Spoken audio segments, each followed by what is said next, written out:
बहुत समय पहले की बात है। एक राजा था और उसके 3 बेटे थे। राजा बहुत ही बूढ़ा हो गया था और वह यही चाह रहा था कि कोई उसके गद्दी को संभाल ले। एक दिन राजा ने अपने तीनों बेटों को बुलाकर बोला, आज मैं तुम लोगों को एक काम के लिए बुलाया हूँ। सब लोगों को अपना काम बहुत ही ईमानदारी से करना होगा। राजा के तीनों बेटे संकट में पड़ गए कि अब क्या होगा मेरा, लेकिन जैसे ही राजा ने बोलना शुरू किया सब लोग चुप हो गए। राजा ने अपने तीनों बेटों का इम्तिहान लेना चाहता था और उसने अपने पहले बेटे से पूछा, अगर आपको किसी अपराधी को सजा देने को कहा जाए तो आप क्या दोगे? पहले ने बोला, मैं तो जेल में डाल दूंगा। फिर दूसरे ने बोला, मैं तो फांसी दे दूंगा।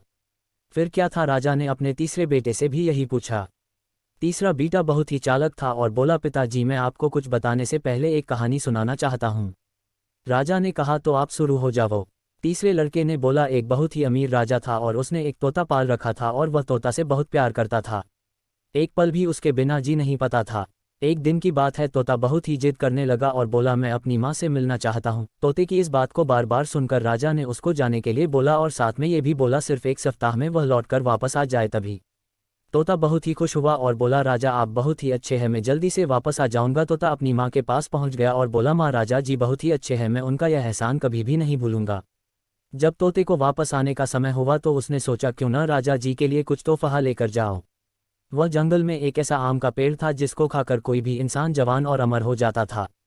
उसने सोचा, क्यों न मैं राजा जी के लिए यही लेकर जाऊं। तोता जब वह फल लेकर लौट रहा था तब रास्ते में काफी रात हो गई और वह फल को नीचे रखकर सो गया।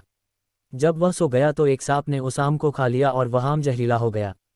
तोता जब सुबह सोकर उठा तो आम को लेकर राजा के पास गया और बोला, महाराज मैं आपके लिए एक ऐसा फल लाया हूँ जिसको खाकर आप जवान और अमर हो जाएंगे। राजा ने अपने मंत्री को बुलाया और बोला, पहले इस फल को अपने पालतू कुत्ते को थोड़ा खिलाकर देखो। कुत्ता जैसे ही उस फल को खाया वह मर गया। ये देख राजा को गुस्सा आ गया और उसने तोते की बात सुने बिना ही उसका सर काट दिया। राजा ने उस फल को बाहर फेंकवा दिया। समय बीतता गया और एक दिन उस फल से एक पेड़ तैयार हो गया।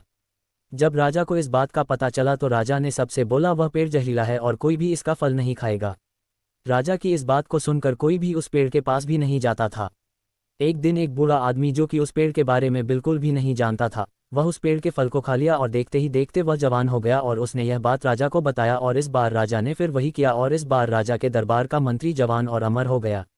अब क्या था, राजा अपने तोते को याद करके रोने लगा और उसको बहुत ही अफसोस होने लगा। ये कहानी सुनकर राजा ने कहा, फिर तुम क्या करोगे? फिर छोटे बेटे ने बोला, पहले मैं उसका गुनाह देखूंगा और उसके बाद सजा के बारे में सोचूंगा। अपने बेटे के इस बात को सुनकर राजा ने उसको ही अपने राज्य का राजा बना दिया। इस कहानी से हम लोगों को यही सीख मिलता है कि कोई भी निर्णय सोच समझ कर लेना चाहिए। अगर आपको कहानी अच्छी लगी हो तो शेयर जरूर करें।